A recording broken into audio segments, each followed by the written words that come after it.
Ah, nothing like a recliner. If there was just some way to convey to people how comfortable this is. It's as if it casts a spell or uses magic. A magic love seat. That's it.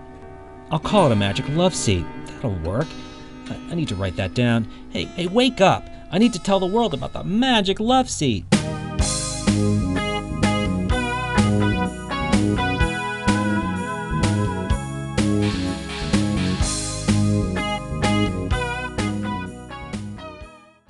This is an example of the wheel frame.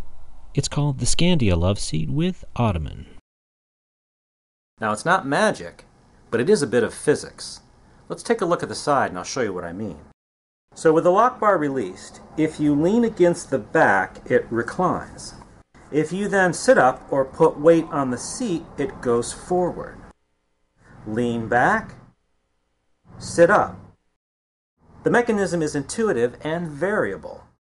Now it turns out that seat comfort has very little to do with the actual firmness of the cushion, and more to do with the angle of the seat in the back, and also whether or not your feet can touch the ground. But of course with an Ottoman, it doesn't matter how tall you are, it is the great equalizer. Now there are other advantages to the Loveseat and Ottoman, and here are a few common questions that we hear a lot. I can't fit a full-size futon in my space.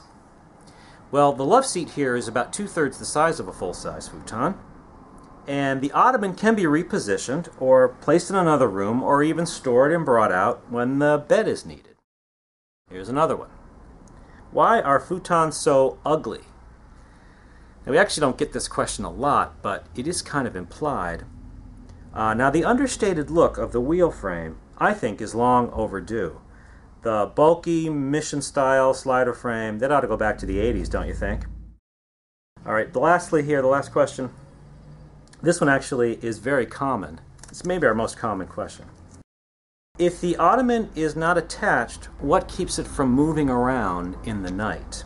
Well, if you put a fitted sheet over the whole thing and put your head at the top, you will never have a problem. Unless, of course, there's an earthquake, and even then, maybe, but doubtful. Now, the wheel frame Loveseat and Ottoman is awesome. I just wish I could come up with a catchy name. Oh well. To learn more about the magic love seat, wheel frame, go to bigfuton.com.